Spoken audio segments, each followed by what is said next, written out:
This is my review of the OnePlus X. The OnePlus X is OnePlus's latest device, and it's on the market for just $249, which is pretty cheap considering the fact that it is a factory unlocked phone, and it has pretty premium features that are available in other phones for $500 or $600. So let's take a look at it. I'm operating this phone in the United States using a carrier called Tracfone, which kind of got some mixed reviews from phone reviewers because this phone doesn't include band 12 and band 17 of LTE, which means that some locations won't have great LTE service. So we'll look at more of that later. So first of all, the hardware of the phone. This phone comes with a case. This is the case. The case is kind of difficult to take off, but when you do, it has this premium glass appeal. Thing is, when the case is on, it doesn't look that premium. It's just a bit like shady. On the side we have the alert slider.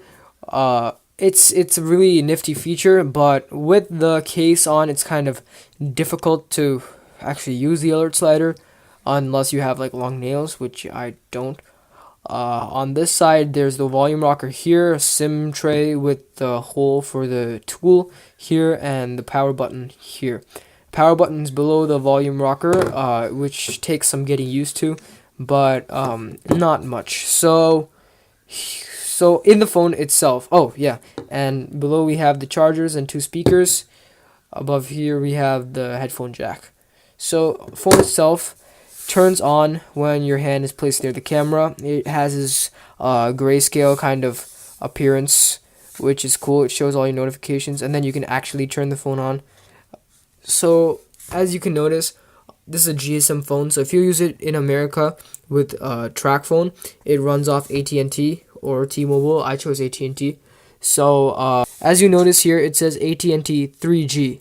What that means is I'm in a spot where band 17 or band 12 of LTE is kind of common, which means that this phone doesn't support LTE in that spot.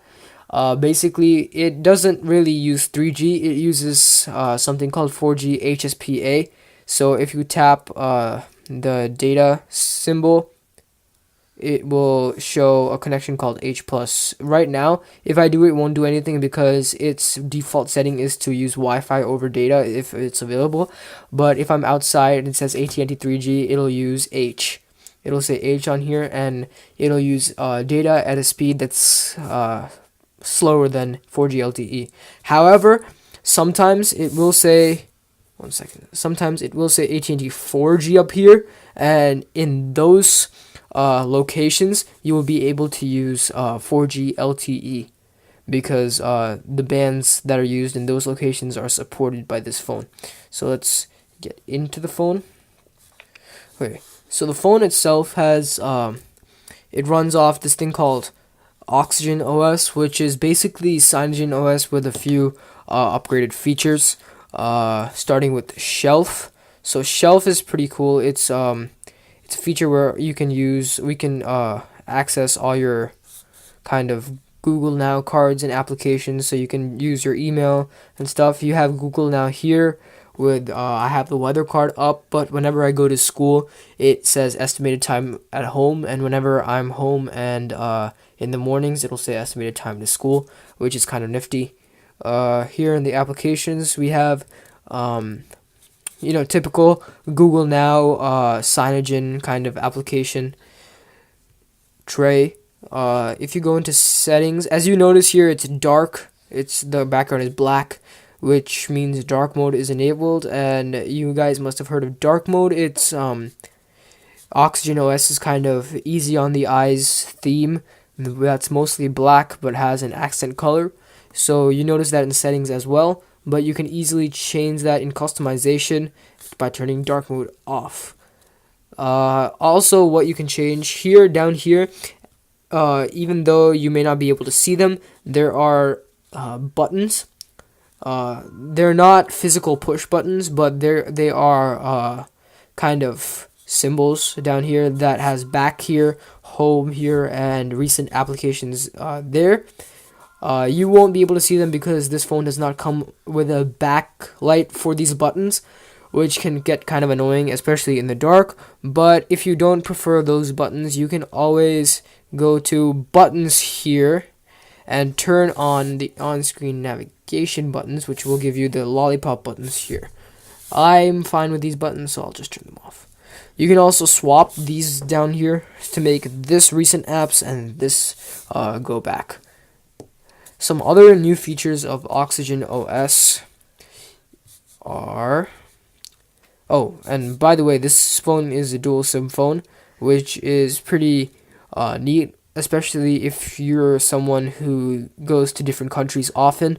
You can use this SIM card for your home country, SIM card 1, and then SIM card 2 for a different country as well. And since OnePlus is a phone from China, it does support a lot of countries. And if you're not using the second SIM card, it's not a waste of space. It is also the second SIM card slot is also able to be used as a micro SD card slot, which also comes in handy because expandable storage is always good. So other than that, it is basically custom stock Android. Everything runs really smoothly on this phone, mostly because it is running a Snapdragon 801 processor, which is really premium for a $250 phone, but hey, I'm not complaining. And also, the only lacking thing about this phone, I feel, is again the lack of band 12 and band 17 LTE. But if you have Tracfone, it'll easily make up for it in HSPA, unless of course you're downloading photos and videos, then you might notice a difference in speeds. But if you're just using it to check email and those casual things like that, you shouldn't notice much of a difference in speed. Here we have the notification kind of quick settings panel, where you have access to Wi-Fi, 3G or 4G, flashlight, airplane mode, location, all that other stuff, which is good for quick access. You can also customize these, I think, by going into settings, and everything else is basically like how it is in stock Android and Cyanogen. So the camera on this phone, it's dark right now because the table's dark, but the settings for the camera on this phone right now in OxygenOS, you have the time-lapse option, slow motion, photo, video, and panorama. Panorama, one bad thing about it is you have to hold it vertically in order to get it right. Slow motion, the quality drops a lot when you're shooting in slow motion. And time-lapse, well, time-lapse is basically just a video taken by compiling a bunch of photos. So you'll get, one second, where's the video? Time-lapse. You get a video symbol here, and once you turn on that, you'll get a photo symbol here, so you can just click photo a bunch of times. And if you notice, the time here, it doesn't increase until you start clicking these photo things. So that's basically it.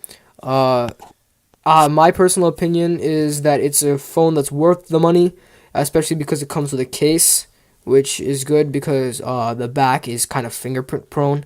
The front does come with a screen protector, which is also sort of fingerprint prone, I guess, but you can easily change that out. OnePlus offers screen protectors online, like tempered glass and premium screen protectors like that. So other than that, this phone is really good for the money that it's worth. And yeah, so even if you're running it in the United States, you might feel a lack of use because of the lack of LTE coverage, but other than that, it is a great phone. Okay, thank you guys for watching, and I'll see you next time.